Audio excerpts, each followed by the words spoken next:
आपका living room या bedroom और उसमें एक बड़ा सा शानदार 65 इंच स्मार्ट टीवी, सभी स्मार्ट फीचर्स के साथ, larger than life picture quality और बेहतरीन ऑडियो क्वालिटी के साथ।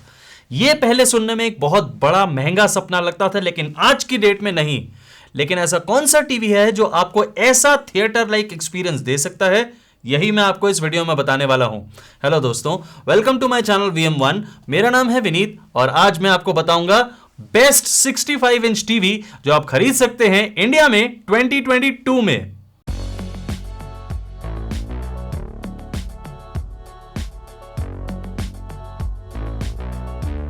मुझे सोशल मीडिया पे डीएम करके अक्सर लोग मुझसे दो सवाल पूछते हैं। पहला, क्या उन्हें 2022 के मॉडल्स की वेट करनी चाहिए?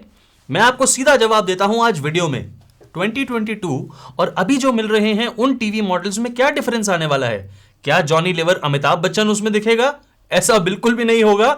And let me tell you कि थोड़े से चेंजेस होंगे पिक्चर क्वालिटी के अंदर। अगर आप लेट्स से 1.5 लाख तक के टीवीज देख रहे हैं तो बहुत जमीन आसमान का चेंज नहीं आने वाला। हां, जरूर टर्म्स बिल्कुल बदल जाएंगी। ब्रांड्स बहुत बड़ी बड़ी नई नई फैंसी टेक्नोलॉजीज के नाम दे देंगे, बट क्या उसके अंदर बहुत ज्यादा पिक्चर क्वालिटी में चेंजेस आएंगे? Absolutely not. आपका डिसीजन है कि आपको भूख आज लगी है और आपने खाना कल खाना है या फिर आज। That is completely your choice. Question number 2, क्या आपको एक्सटेंडेड वारंटी कोई भी ले लेनी चाहिए या फिर आपको कोई स्पेशल एक्सटेंडेड वारंटी लेनी चाहिए? इसका सीधा जवाब, आपको इंश्योरेंस नहीं एक्सटेंडेड वारंटी खरीदनी है। मैं अपनी तरफ से गो वारंटी रेकमेंड करता हूं। कोई एफिलिएट लिंक नहीं देता, आप कहीं से भी लीजिए, जहां आपको सस्ती मिले वहां से लीजिए। मैं सिर्फ आपको कमाई के लिए एक ही रिक्वेस्ट हमेशा बार बार करता हूं, आप मेरे एफिलिएट लिंक को यूज करें। उसी से इस चैनल की इनकम होती है बिना आपके प्राइस को जरा सा भी चेंज करे हुए। That is how we earn and that is how we make these kind of videos for you.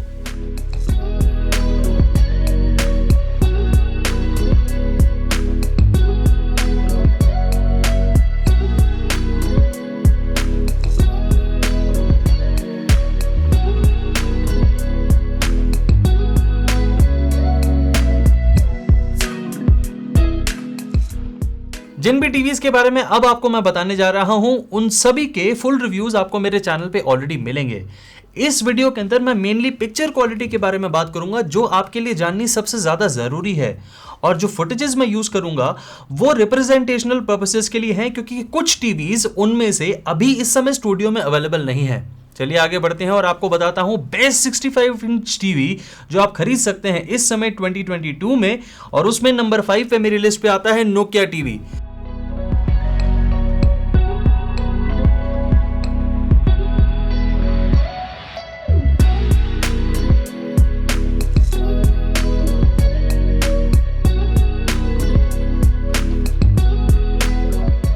Nokia TV with Onkyo sound bar is a very good TV. इसके अंदर आपको पीक HDR ब्राइटनेस 330 निट्स की मिलती है, HDR10, HLG और Dolby vision की support मिलती है। इसमें आपको एक VA पैनल मिलता है। It is 8-bit FRC VA D-LED panel. The panel is good. इसकी ब्राइटनेस बहुत इवनली डिस्ट्रीब्यूट करी गई है टीवी के अंदर and that is a very good thing. इस टीवी के अंदर जो आपको पिक्चर क्वालिटी मिलती है that is very very close to natural colour profile. It is not exactly natural, लेकिन बहुत क्लोज है नेचुरल कलर प्रोफाइल से। यानी इसमें कोई भी एग्जैजरेटेड कलर नहीं है, यानी इसके अंदर किसी भी कलर के अंदर आपको ओवर सैचुरेशन देखने को नहीं मिलेगी and that is a very beautiful thing. ये टीवी 48 वॉट की ओंक्यो की built in front firing sound bar के साथ भी आता है, which makes it even more wonderful TV, क्योंकि आपको इसके अंदर हो सकता है एक्सटर्नल साउंड बार लगाने की जरूरत ना पड़े, but if you want cinematic audio out of this TV तो वो एक्सपेक्टेशंस आपकी गलत होंगी। ये TV out of the box Android 11 के साथ आता है और इसमें आपको क्रोमकास्ट की सपोर्ट भी देखने को मिलेगी, but there is one problem. Android 11 अपने आप में एक बहुत हैवी सॉफ्टवेयर है और वो बहुत ज़्यादा स्पेस लेता है। इसलिए despite having 16 GB of storage आपको सिर्फ 7.5 GB यूजेबल स्टोरेज देखने को मिलेगी। But let me also tell you कि आज की डेट में आप एंड्रॉइड 9, 10 या 11 किसी का भी टीवी लेंगे तो आपको उसमें गूगल टीवी OS मिलेगा, विच is a wonderful thing. Thing, आप किसी भी एंड्रॉयड टीवी को ऑन करेंगे तो आपको देखने में बिल्कुल सभी टीवीज एक जैसे ही लगेंगे। फर्क होगा उसके वर्जन नंबर का, यानी 9, 10 या 11 के टीवीज के अंदर आपको सिर्फ यही एक प्रॉब्लम आएगी, चाहे आप किसी भी ब्रांड का ले लें, कि आपको यूजेबल स्टोरेज बहुत कम मिलेगी। As I already told you कि एंड्रॉयड 11 का अपना साइज बहुत ज्यादा है।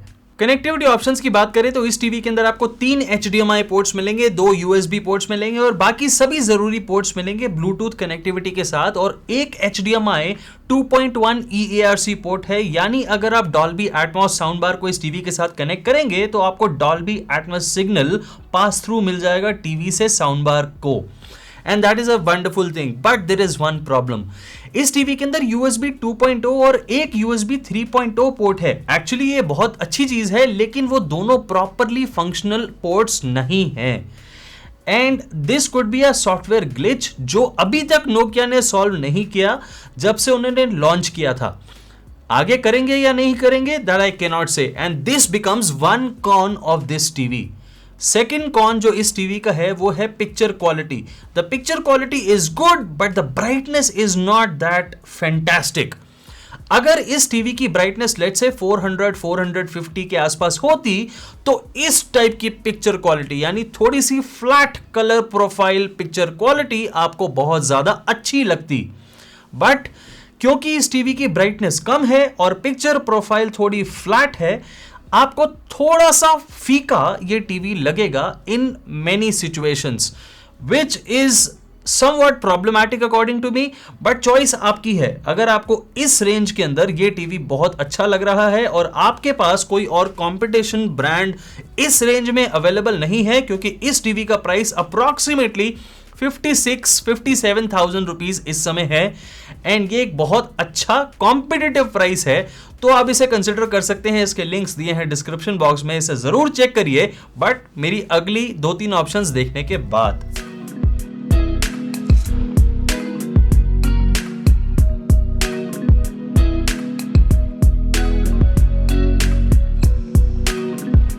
Best 65 inch TV in India की मेरी लिस्ट में नंबर 4 पे आता है रेडमी टीवी। इस टीवी के अंदर आपको 8-बिट FRC IPS डीएलईडी पैनल मिलता है, जबकि Xiaomi ये चीज क्लेम नहीं करता। मैं आपको एक बात क्लियर कर दूं कि Xiaomi रेडमी टीवीज को सप्लाई करते समय एक बात क्लियर कभी भी नहीं करता कि वो कौन सा पैनल आपको शिप कर रहे हैं। उनके हिसाब से अवेलेबिलिटी के हिसाब से वो VA या IPS पैनल भेज सकते हैं, but in most of the scenarios, in most of the cases 65 inch TV के अंदर आपको IPS पैनल ही मिलने वाला है, and that is a wonderful thing, क्योंकि ये IPS पैनल मैंने देखा है and this IPS panel is very very good. इसमें ब्राइटनेस बहुत ज्यादा नहीं है, अप्रॉक्सीमेटली उतनी ही जितनी आपको नोकिया टीवी में मिलेगी, approximately 330 nits, but The color optimization of Xiaomi is better than that of Nokia's. Xiaomi ने इस टीवी की कलर ऑप्टिमाइजेशन के अंदर रेड और ग्रीन को थोड़ा सा ओवर सैचुरेटेड रखा है, and I am going to tell you कि why it is good for Indian audience. आप इस चीज को ध्यान से समझे, नोकिया टीवी के अंदर आपको फ्लैट कलर प्रोफाइल देखने को मिलती है, जबकि रेडमी टीवी के अंदर आपको थोड़े से ब्राइटर रेड्स और थोड़े से ब्राइटर ग्रीन्स देखने को मिलते हैं। उससे ओवरऑल पिक्चर क्वालिटी के अंदर आपको थोड़ी सी वार्म पिक्चर क्वालिटी देखने को मिलेगी, और despite having 330 nits off peak HDR brightness, आपको ये टीवी थोड़ा सा ज्यादा वार्म और लाइवली कलर्स दिखाने वाला टीवी दिखेगा, which is a very good thing according to me. क्योंकि अगर कम ब्राइटनेस है टीवी के अंदर और आपको थोड़े से वार्म कलर्स दिख रहे हैं, एंड आई एम सेइंग थोड़े से वार्म, तो वो आपको अच्छी पिक्चर क्वालिटी का एहसास देंगे। वहीं अगर आप नोकिया टीवी को इसके साथ कंपेयर करें, क्योंकि वो इससे पहले की पोजीशन पे था और मैंने उसे रखा ही इस वजह से है कि इस रेडमी टीवी के अंदर आपको जब बेटर पिक्चर क्वालिटी मिलेगी और सिमिलर फीचर्स मिलेंगे, देन आई वुड डेफिनेटली से कि आप इसी टीवी को चूज करेंगे। इसीलिए मैंने इसे नोकिया से ऊपर नंबर 4 पोजीशन पे रखा है। कनेक्टिविटी ऑप्शंस के अंदर ऑलमोस्ट आपको सेम कनेक्टिविटी ऑप्शंस मिलेंगी जैसी आपको नोकिया में मिलती हैं।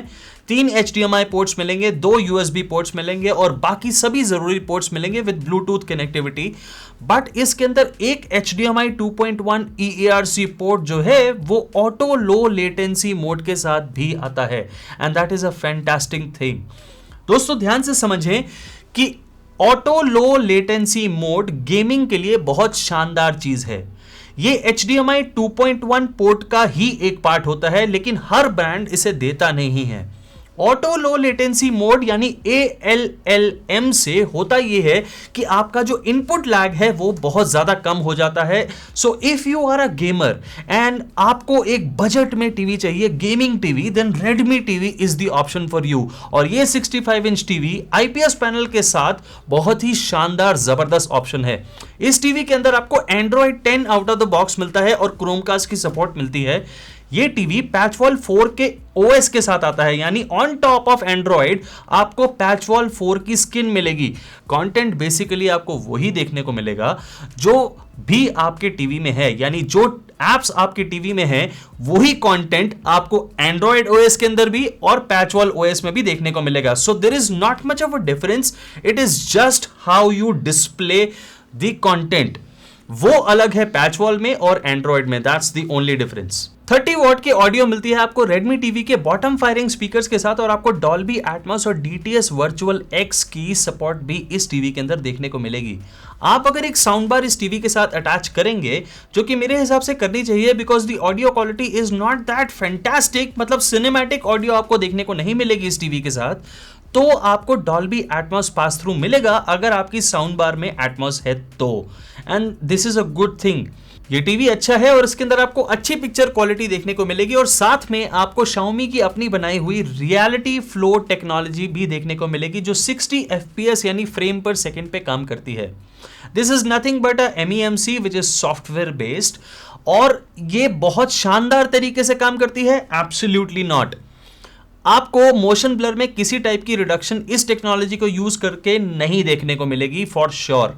मेरे हिसाब से आप इसे बंद करके अगर इस टीवी को यूज करेंगे then it will be the best. आपको मोशन ब्लर बिल्कुल भी देखने को नहीं मिलेगा, otherwise the TV is good and 60 FPS पे जब ये नॉर्मली काम करता है without the reality flow, it gives you a better picture quality. Good TV, you can buy it, 60,000 rupees is the price, और लिंक्स मैंने दिए हैं आपको डिस्क्रिप्शन बॉक्स में, प्लीज उन्हें यूज करके इस टीवी को खरीदिएगा, लेकिन आगे की दो ऑप्शंस देखने के बाद।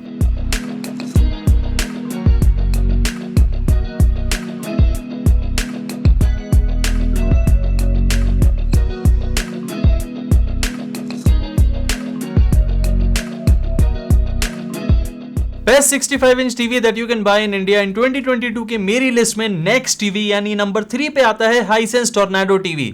इस टीवी के अंदर आपको 8-बिट FRC VA DLED पैनल देखने को मिलता है और इसकी पीक HDR ब्राइटनेस मैंने खुद कई बार टेस्ट करी है 450 निट से ऊपर। इस टीवी के अंदर आपको HDR10, HLG और Dolby Vision की सपोर्ट देखने को मिलेगी। ये पैनल अच्छा है, इसके अंदर पिक्चर क्वालिटी आपको शानदार देखने को मिलती है and it is not a flat colour profile.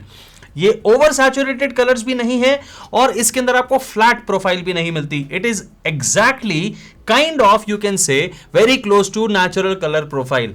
आपको बहुत ज्यादा पॉप आउट होते हुए कलर्स भी नहीं मिलेंगे और आपको फ्लैट भी यानी फीके भी कलर्स नहीं मिलेंगे, which is a very good thing, that is what you need. और 450 निट से ऊपर की brightness in a VA panel where you get very deep and good blacks with a fantastic contrast ratio is a very good thing. ये picture quality बिल्कुल वैसी ही है जैसे आपको Hisense के A71F में देखने को मिलती है and it is not a bad thing at all.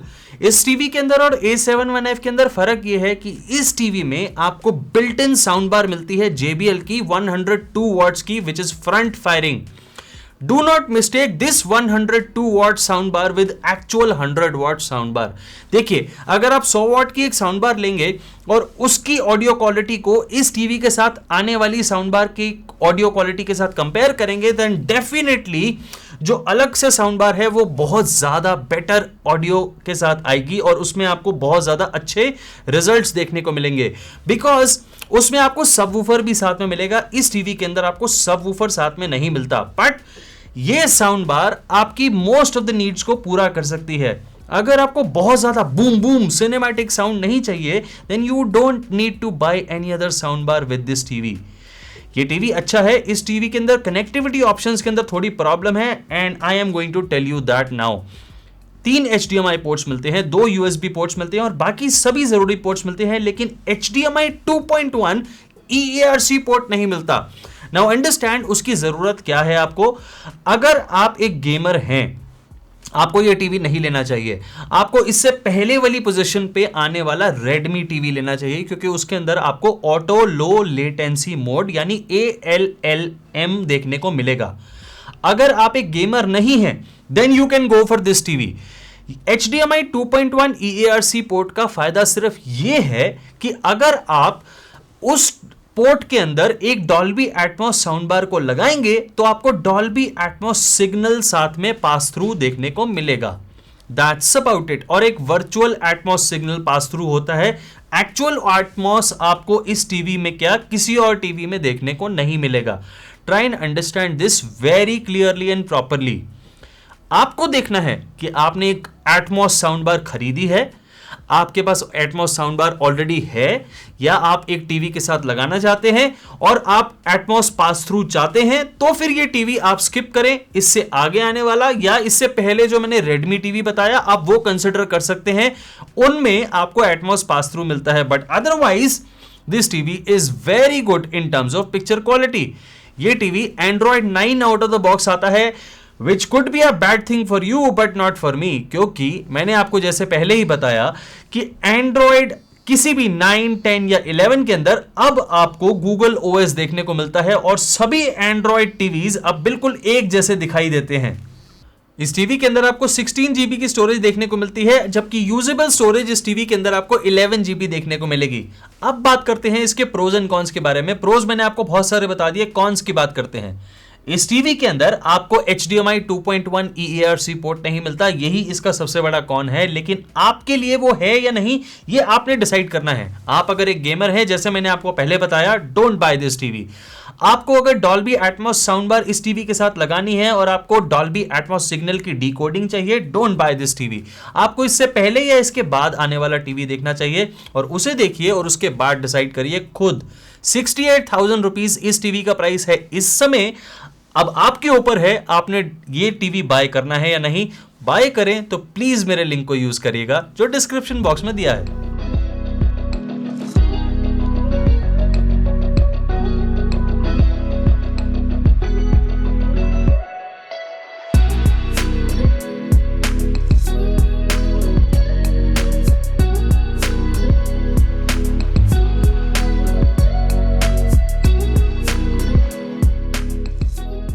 Best 65 inch TV in India in 2022 की नंबर 2 पोजीशन पे बहुत बड़ा कंफ्यूजन है। मुझे है तो आपको भी डेफिनेटली होता होगा। इस पोजीशन पे मैंने 3 टीवीज को रखा है। पहला टीवी LG का UP7720, जिसमें आपको IPS डीलेट पैनल देखने को मिलता है और इस पैनल की ब्राइटनेस है 350 nits and I am talking about peak HDR brightness. Number 2 TV Samsung का AUE 70 Pro। इस टीवी के अंदर आपको VA ELED पैनल देखने को मिलता है। Again it is 8-bit FRC VA ELED panel. इस पैनल की भी ब्राइटनेस 350 निट्स की है और यह पैनल भी अच्छा है। इन दोनों ही टीवीज के अंदर आपको HDR10 और HLG की सपोर्ट मिलेगी, डॉल्बी विजन की सपोर्ट नहीं देखने को मिलेगी। और पैनल का फर्क समझिए, LG के अंदर IPS पैनल, सैमसंग के अंदर VA पैनल। इस फर्क को बहुत ध्यान से समझिए दोस्तों। आप सबसे पहले अपनी नीड देखें। अगर आपने बिल्कुल सामने से बैठ के टीवी देखना है तो आपको एक VA पैनल बहुत अच्छा लगेगा, क्योंकि उसके अंदर आपको डीप ब्लैक्स मिलेंगे, लेकिन आपको वाइडर व्यूइंग एंगल नहीं मिलेंगे, जिसकी आपको जरूरत नहीं है। लेकिन अगर आपको साइड से बैठ के टीवी देखना है, अगर आपके रूम के अंदर धूप ज्यादा आती है, अगर आपके रूम के अंदर रोशनी ज्यादा है, तो आपको IPS पैनल लेना चाहिए। वो आपको LG में मिलेगा और उसके अंदर आपको बहुत ज्यादा डीप ब्लैक्स नहीं मिलेंगे VA पैनल जैसे, लेकिन आपको वाइडर व्यूइंग एंगल्स मिलेंगे। उसके बाद चूज करिए कि आपको टीवी कौन सा लेना है। और मेरी तीसरी चॉइस है हाईसेंस का U6G, जो कि एक QLED टीवी है। ये तीनों ऑलमोस्ट सिमिलरली प्राइस्ड हैं, इसलिए मैंने इन तीनों टीवीज को इसी पोजीशन पे रखा है। फर्क तीनों में मैं आपको बताऊंगा, चूज आप अपने आप करेंगे। मैं आपको अपनी चॉइस भी बताऊंगा और आप खुद डिसाइड करेंगे कि इन तीनों में से आपकी चॉइस के हिसाब से, आपकी नीड्स के हिसाब से बेस्ट टीवी कौन सा है। सबसे पहले LG की बात करते हैं और जैसे मैंने आपको बताया इस टीवी के अंदर आपको IPS पैनल मिलता है विद 350 निट्स ऑफ ब्राइटनेस। इसके अंदर पिक्चर क्वालिटी आपको बहुत शानदार देखने को मिलेगी।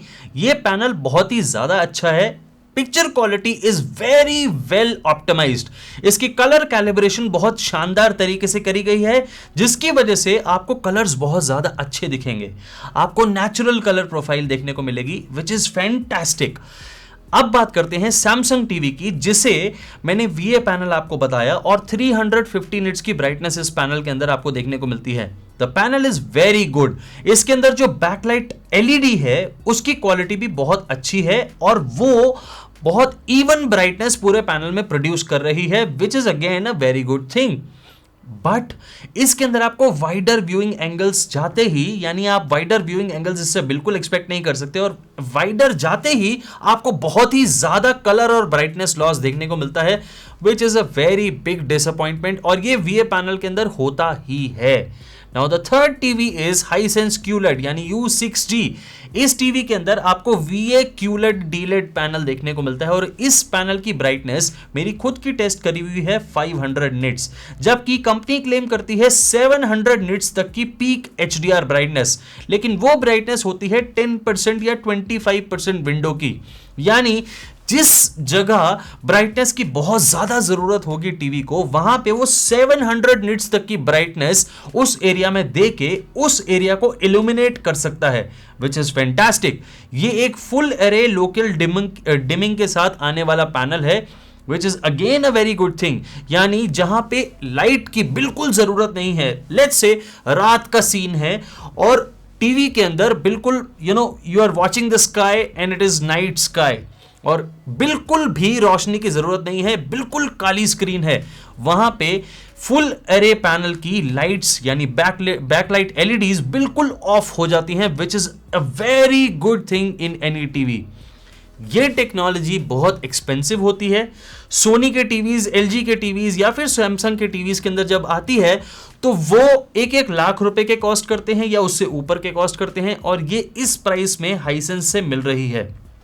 Choice is up to you. अगर पिक्चर क्वालिटी की बात करूं तो तीनों टीवीज में clearly Hisense is a clear winner, but the reliability, आपको LG के ऊपर ज्यादा रिलायबिलिटी है, सैमसंग के ऊपर ज्यादा आप रिलाय कर सकते हैं या फिर हाइसेंस के ऊपर आप कर सकते हैं, वो आपको देखना है। यू आर द बेस्ट जज। आपको देखना है कि आपकी जरूरत कैसी है, आपका रूम कैसा है, आपको एक IPS पैनल टीवी चाहिए, आपको एक VA पैनल या फिर एक QLED पैनल टीवी चाहिए। QLED पैनल के अंदर वाइडर व्यूइंग एंगल्स में बहुत ज्यादा परेशानी नहीं आती। आप बहुत ज्यादा वाइड होके देखेंगे, लेट्स से बिल्कुल 30 डिग्रीज पे बैठ के देखेंगे टीवी के, तो आपको कलर और ब्राइटनेस लॉस देखने को मिलेगा। अदरवाइज अगर आप 50-60 डिग्री पे टीवी के बैठे हैं, then you won't find that kind of colour and brightness loss. Samsung TV में आपको ये प्रॉब्लम आ सकती है if you need wider viewing angles, and अगर आप LG ले रहे हैं आपको इसमें कोई परेशानी नहीं आने वाली। तीनों ही टीवीज के OS की बात करें तो LG के अंदर आपको वेब OS देखने को मिलेगा, सैमसंग के अंदर आपको टाइजन OS देखने को मिलेगा, और हाइसेंस QLED टीवी के अंदर आपको Android 9 TV OS out of the box देखने को मिलेगा। LG के वेब OS के अंदर और सैमसंग के टाइजन OS के अंदर आप एक्सटर्नली कोई भी एप्स को डाउनलोड नहीं कर सकते, लेकिन ऑलमोस्ट सभी टाइप की एप्स इन टीवीज में ऑलरेडी मौजूद होती हैं। इसलिए अगर आप एक नॉर्मल OTT प्लेटफॉर्म देखना चाहते हैं, नेटफ्लिक्स, Amazon प्राइम या किसी और टाइप का डिज्नी हॉटस्टार या कोई भी, वो ऑलरेडी टीवी में होता है, आपको किसी और एक्सटर्नल ऐप की जरूरत नहीं है। बट अगर आप बाहर से कोई ऐप डाउनलोड करने की कोशिश करेंगे तो आप वेब OS और टाइजन OS के अंदर नहीं कर सकते, जबकि एंड्रॉयड टीवी के अंदर आपको वही गूगल प्ले स्टोर देखने को मिलता है और आप बाहर से भी OS या फिर बाहर से ऐप्स को डाउनलोड कर सकते हैं। सैमसंग और LG के टीवी के अंदर आपको फ्री यूजेबल स्टोरेज देखने को मिलेगी 3 GB के आसपास, जबकि हाइसेंस U6G के अंदर आपको यूजेबल स्टोरेज मिलेगी अप्रॉक्सीमेटली 11 GB। इस 11 GB की स्टोरेज की जरूरत इसलिए है क्योंकि आप गूगल प्ले स्टोर से ऐप्स को डाउनलोड कर सकते हैं और एक्सटर्नली भी ऐप्स डाउनलोड कर सकते हैं, जबकि LG और सैमसंग टीवी के अंदर ऐसा करना पॉसिबल नहीं है। इसलिए उनमें स्टोरेज की इतनी ज्यादा जरूरत है ही नहीं। सो स्टोरेज कभी भी इन टीवीज के लिए नेगेटिव पॉइंट नहीं होता, उसे कभी भी मिस्टेक ना करें। जो पॉजिटिव पॉइंट एलजी टीवी का है, और वो बहुत बड़ा पॉजिटिव है, वो है ऑटो लो लेटेंसी मोड उस टीवी के साथ मिलना। ऑटो लो लेटेंसी मोड का मतलब मैंने पहले भी इस वीडियो में समझाया है, मैं थोड़ा सा ब्रीफ में अभी भी बताता हूं। अगर आप एक गेमर हैं, योर सर्च एंड्स हियर। आपको ऑटो लो लेटेंसी मोड एक अच्छे टीवी के अंदर आप LG 7720 में ही देखने को मिलता है, and it is a fantastic feature. आपका इनपुट लैग बहुत कम हो जाएगा, और आप गेमिंग करते समय जब रिमोट पे कोई भी कमांड देंगे तो वो तुरंत टीवी के अंदर डिस्प्ले होती हुई आपको दिखेगी, and that is a wonderful feature. But ये सैमसंग में भी नहीं है और ना ही हाइसेंस U6G के अंदर है। ऑडियो डिपार्टमेंट में तीनों टीवीज बिल्कुल बराबर हैं। हाइसेंस के अंदर आपको 24 वॉट के स्पीकर्स मिलते हैं, जबकि LG और सैमसंग में 20 वॉट के। 4 वॉट से कुछ फर्क नहीं पड़ता। तीनों टीवीज अच्छा साउंड करते हैं, बट एवरेज साउंड करते हैं। They need a sound bar with the TV. आपको एक साउंड बार इन तीनों ही टीवीज के साथ खरीदनी पड़ेगी, क्योंकि प्रिज्यूमेबली आप 65 इंच टीवी को एक बड़े रूम में लगाएंगे और वहां पे आपको थोड़ी सी बेटर ऑडियो क्वालिटी की एक्सपेक्टेशंस होगी, जो ये तीनों ही टीवीज पूरी नहीं कर सकते। इसलिए इस खर्चे को साथ में ऐड करके ही चलें।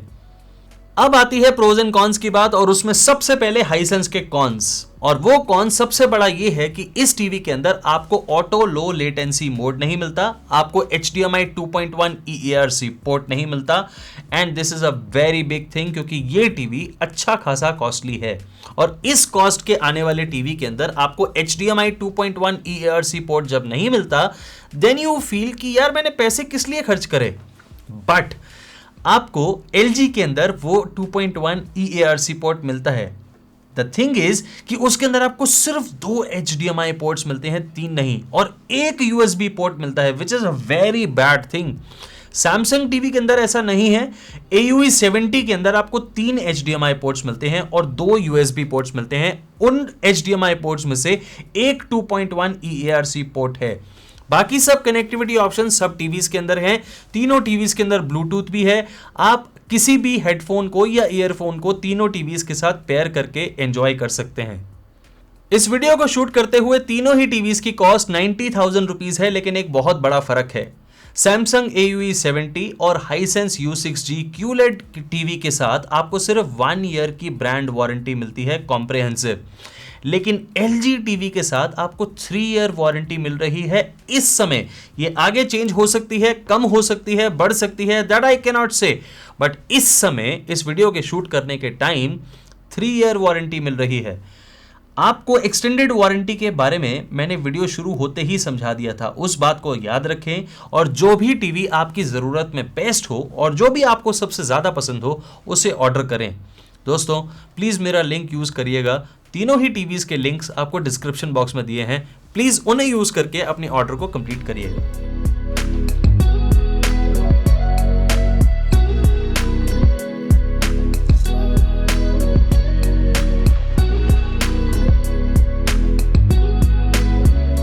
नंबर 1 पोजीशन की बात करें, बेस्ट 65 इंच टीवी जो आप खरीद सकते हैं इंडिया में 2022 में, let's say around 1 lakh rupees, वो है मेरी पोजीशन पे नंबर 1 2 टीवीज। अब इन 2 टीवीज में इतना बड़ा कंफ्यूजन बहुत सारे लोगों को है, तो मैंने सोचा क्यों ना इस वीडियो में ही क्लियर कर दिया जाए। मैं बात कर रहा हूं सोनी के X80 AJ और सैमसंग फ्रेम 2021 के बारे में। दोनों टीवीज एक दूसरे से बिल्कुल ऑपोजिट हैं, लेकिन बहुत ज्यादा शानदार हैं। दोनों में कुछ प्रोज और कुछ कॉन्स हैं। ये समझे बिना कि आपके लिए ये टीवी कौन सा बेटर है, आप इन दोनों में से कोई एक टीवी लेंगे तो शायद गलती कर जाएंगे। इसलिए इस चीज को पूरा समझें और उसके बाद खरीदें। सोनी टीवी के अंदर यानी X80 AJ या फिर आप X80J लें, ये दोनों एक ही टीवी हैं, इनमें कोई फर्क नहीं है। एक ऑनलाइन ओनली मॉडल है यानी AJ, इसलिए वो थोड़ा सस्ता बिकता है। एक ऑनलाइन एंड ऑफलाइन दोनों जगह बिकता है, इसलिए वो थोड़ा सा एक्सपेंसिव होता है। एक और फर्क है, X80 AJ के अंदर आपको मोशन फ्लो XR 100 टेक्नोलॉजी मिलेगी, जिसके बारे में मैं आपको आगे बताऊंगा। और X80J के अंदर आपको मोशन फ्लो XR 200 टेक्नोलॉजी मिलेगी and that's about it. Otherwise in दोनों ही टीवीज में पिक्चर क्वालिटी, साउंड क्वालिटी कुछ भी फर्क नहीं है। कमिंग टू सैमसंग फ्रेम, इस टीवी को मैंने आज तक अनबॉक्स नहीं किया, आपको इसका कोई भी वीडियो मेरे चैनल पे देखने को नहीं मिलेगा because I did not by this TV. मैंने सोनी टीवी खरीदा था लेकिन सैमसंग फ्रेम नहीं। इस टीवी को मैंने दुकानों पे जाके चेक करा है और वहां पे थॉरली चेक करने के बाद मैं आपको इस कंपैरिजन को दे पा रहा हूं। सैमसंग फ्रेम के अंदर आपको VA QLED ELED पैनल देखने को मिलता है जिसकी पीक HDR ब्राइटनेस 500 निट्स चली जाती है and which is a fantastic brightness. HDR10, HDR10 plus and HLG की सपोर्ट आपको इस टीवी के अंदर देखने को मिलेगी बट नॉट डॉल्बी विजन। इस बात का आपको ख्याल रखना है क्योंकि ये एक डील ब्रेकर पॉइंट हो सकता है फॉर मेनी पीपल। आप वो हैं या नहीं इसका आप खुद पता करेंगे इस वीडियो के एंड होने के बाद। आपको इस टीवी के अंदर जो सबसे अच्छी चीज मिलती है वो है वेरिएबल रिफ्रेश रेट जो कि 50 हर्ट्ज से 120 हर्ट्ज तक जाता है। यानी ये टीवी VRR के साथ आने वाला टीवी है जो गेमर्स के लिए एक बहुत शानदार चीज है। This is the first proper gaming TV under 1 lakh या अप्रोक्सीमेटली 1 लाख 120 के आसपास आने वाला 65 इंच में प्रॉपर गेमिंग टीवी है। इस टीवी के अंदर आपको बहुत थिन प्रोफाइल देखने को मिलेगी and it is a fantastic TV to look and to watch content on. अगर आप डॉल्बी विजन कंटेंट इस टीवी के ऊपर प्ले करेंगे तो आपको क्या डॉल्बी विजन देखने को मिलेगा? नो, आपको नॉर्मल HDR के अंदर वही कंटेंट प्ले होता हुआ दिखेगा and which does not look bad but वो डॉल्बी विजन नहीं होता। आप इस टीवी के अंदर HDR10, HDR10 प्लस जो कि सैमसंग का ही अपना बनाया हुआ एक वीडियो फॉर्मेट है उसका कंटेंट प्ले कर सकते हैं। आपको HDR10 प्लस का बहुत ज्यादा कंटेंट देखने को नहीं मिलेगा बट जितना भी मिलेगा वो आपको Amazon प्राइम पे देखने को मिल सकता है। नाउ कमिंग टू 80J, इस टीवी के अंदर आपको IPS DLED पैनल देखने को मिलता है और उसकी पिक्चर क्वालिटी की बात मैं आपको थोड़ी देर बाद बताऊंगा। ये टीवी बहुत ही शानदार पैनल के साथ आता है और क्योंकि मैंने इसकी अनबॉक्सिंग करी है आप ये पूरा वीडियो यहां पे आने वाले लिंक पे क्लिक करके देख सकते हैं। ये टीवी HDR10, HLG और डॉल्बी विजन तीनों की सपोर्ट के साथ आता है और आप किसी टाइप का भी कंटेंट प्ले करें वो वीडियो फॉर्मेट इसमें प्ले होगा प्रॉपरली किसी भी OTT प्लेटफॉर्म पे। इस टीवी की ब्राइटनेस जो मैंने खुद चेक करी है वो है 480 निट्स के आसपास which is very very good. IPS panel होने की वजह से लोगों को शायद ये लगता है कि ब्लैक्स में बहुत ज्यादा कमी आ जाएगी लेकिन ऐसा होता नहीं है इस टीवी में पर्टिकुलरली। हाँ, ये उतने डीप ब्लैक्स नहीं होंगे जितने आपको एक VA या फिर एक VA QLED पैनल में मिलेंगे बट IPS पैनल इतनी अच्छी क्वालिटी का सोनी ने इसमें यूज करा है कि आपको ब्लैक्स बहुत ज्यादा अच्छे देखने को मिलते हैं। They are definitely not dark grey और dark navy blue. So I was very surprised and very happy जब मैंने इस टीवी के ब्लैक्स को देखा। और अगर हम कंपेयर करें दोनों ही टीवीज की पिक्चर क्वालिटी को तो सैमसंग फ्रेम के अंदर आपको पिक्चर क्वालिटी बहुत ही ब्राइट और बहुत ही शानदार देखने को मिलती है। The colour profile is very very good, कोई ओवर सैचुरेशन नहीं है किसी कलर की। हल्की सी ओवर सैचुरेशन मुझे बस येलो में लगी बट वो इतनी नेग्लिजिबल है कि आप उसे अवॉइड कर सकते हैं। That is actually not a problem. थोड़ी सी वार्मर कलर टोन देने के लिए शायद सैमसंग ने इस टीवी को उस तरीके से कलर कैलिब्रेट किया है but that can be corrected और नहीं भी आप करेक्ट करेंगे तो भी कोई प्रॉब्लम नहीं है। सोनी टीवी के अंदर जो कलर प्रोफाइल है दैट इज एब्सोल्युटली परफेक्ट। किसी कलर के अंदर ओवर कैलिब्रेशन नहीं है, कोई भी ओवर सैचुरेशन नहीं है, कोई भी कलर ज्यादा या कम नहीं है। अगर आप एक पेड़ देख रहे हैं तो उसकी पत्तियों का कलर एग्जैक्टली वैसा ही है जैसा आप रियल लाइफ में देखेंगे एंड बाकी सभी चीजें भी बिल्कुल नेचुरल कलर प्रोफाइल के साथ आती हैं विच लुक्स ब्यूटिफुल। ब्लैक्स के बारे में मैं आपको ऑलरेडी बता चुका हूं बट सैमसंग टीवी में जो ब्लैक्स आपको दिखेंगे दे आर फिनोमिनल। आप इससे अच्छे ब्लैक्स एक्सपेक्ट नहीं कर सकते। QLED TV with fantastic VA panel और बहुत ही शानदार आपको डीप ब्लैक्स देता हुआ ये सैमसंग फ्रेम टीवी बहुत ही ज्यादा अच्छा है। अब ये डिसाइड करें कि इन दोनों के अंदर आपको चूज कौन सा करना चाहिए। इस बात को आप बहुत ध्यान से समझे दोस्तों। अगर आप एक गेमर हैं, अगर आपको गेमिंग के लिए टीवी चाहिए, अगर आपको डॉल्बी विजन कंटेंट देखने की कोई परवाह नहीं है, then you must go and buy Samsung Frame. लेकिन अगर आप एक गेमर नहीं हैं, क्योंकि सोनी X80AJ के अंदर गेमिंग के लिए कोई भी फैसिलिटी नहीं है, ना उसमें वेरिएबल रिफ्रेश रेट है, ना ही उसके अंदर आपको ऑटो लो लेटेंसी मोड देखने को मिलता है। आप अगर एक गेमर हैं, आपके लिए सोनी X80AJ या JA बिल्कुल अच्छा टीवी नहीं है, आपको कोई और टीवी लेना चाहिए। And Samsung frame is one of the best options जो आप खरीद सकते हैं।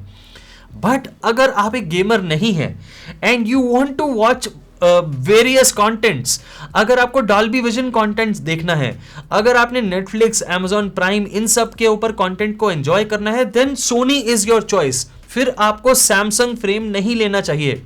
इस चीज का डिफरेंस अगर आप समझ गए हैं, उसके बाद आपको इन दोनों में से एक टीवी ऑर्डर करना चाहिए, लेकिन कनेक्टिविटी ऑप्शंस की बात सुनने के बाद। पिछले साल तक अगर आप सोनी के टीवीज के साथ ब्लूटूथ हेडफोन कनेक्ट करना चाहते थे तो नहीं कर पाते थे, लेकिन इस साल ऐसा नहीं है।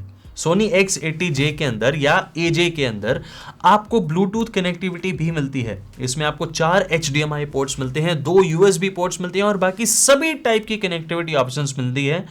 एक HDMI EARC 2.1 पोर्ट भी मिलता है, बट वो 60 फ्रेम्स पर सेकेंड यानी 60 हर्ट्ज पे कैप्ड है, जैसा आपको सभी टीवीज के अंदर देखने को मिलता है। बट सैमसंग फ्रेम में ऐसा नहीं है, उसमें भी आपको 4 HDMI पोर्ट्स मिलते हैं, 2 USB पोर्ट्स और बाकी सभी जरूरी पोर्ट्स मिलते हैं। ब्लूटूथ कनेक्टिविटी भी मिलती है, बट एक HDMI पोर्ट जो उसमें है वो 2.1 EARC फुल्ली फंक्शनल पोर्ट है।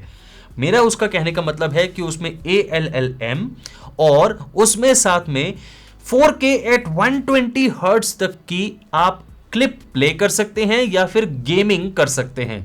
And that is a wonderful thing. ये फुल पोर्ट है HDMI 2.1 और ये मैंने जैसे आपको पहले ही बताया, गेमर्स के लिए इट्स अ डिलाइट। ऑडियो की अगर हम बात करें तो सोनी में आपको 20 वॉट के स्पीकर्स मिलते हैं, they are baffle speakers. And Samsung के अंदर आपको 40 वॉट के स्पीकर्स मिलते हैं। क्लियरली यहां पे Samsung is the winner, not because of the total output, but Samsung frame की जो आउटपुट है that is very very good. और आपको जब उसे सुनेंगे तो आपको लगेगा कि शायद आपको साउंड बार की जरूरत नहीं है। And I M on the same page. Actually में आप सैमसंग फ्रेम टीवी को लगाएंगे तो आपको साउंड बार की जरूरत ऑलमोस्ट 90% लोगों को नहीं पड़ने वाली है। But audio quality can not be the deciding criteria. आपको देखनी है अपनी यूसेज, और यूसेज के बारे में मैंने ऑलरेडी आपको इससे पहले समझाया। आपको वो चेक करना है और उसके बाद इन दोनों में से एक टीवी को ऑर्डर करना है। सैमसंग फ्रेम आपको 1,30,000 रुपीज का इस समय कॉस्ट करेगा, जबकि सोनी X80AJ इस समय आपको 1 लाख रुपीज का कॉस्ट करेगा। And that is a fantastic price. आप कहीं पे भी गलती नहीं कर सकते अगर आप इन दोनों में से एक टीवी अपनी चॉइस और अपनी यूसेज के हिसाब से ले रहे हैं। इन दोनों के लिंक्स मैंने आपको डिस्क्रिप्शन बॉक्स में दिए हैं, इन्हें जरूर चेक करिएगा। इसके अलावा भी मैं बहुत सारे टीवीज रेकमेंड करता हूं अलग अलग साइजेस में, जिन्हें आप चेक कर सकते हैं मेरी टीवी की लिस्ट में। मेरी रेकमेंडेड टीवी लिस्ट आपको डिस्क्रिप्शन बॉक्स में मिलेगी और आप उसे क्लिक करके डाउनलोड कर सकते हैं। इस टाइप के वीडियो को बनाने में जो मेहनत लगती है उसकी इंस्पिरेशन मुझे आपसे मिलती है। जब आप मेरे लिंक से कुछ भी परचेज करके अपने प्राइस को बिना चेंज करे हुए अपना प्रोडक्ट खरीदते हैं, अपने मनपसंद प्रोडक्ट को आप खरीद पाते हैं, तो मुझे फाइनेंशियली जो सपोर्ट मिलती है उससे मुझे इंस्पिरेशन मिलती जाती है, आपके प्यार से मिलती जाती है। और अगर आपकी कोई क्वेरी है जो आप मुझसे पूछना चाहते हैं तो मैं आपका दोस्त आपके साथ हूं। आप लिख दीजिए लाइक बटन के जस्ट नीचे कमेंट सेक्शन में अपना सवाल और मैं आपका जवाब 48 आवर्स में दूंगा।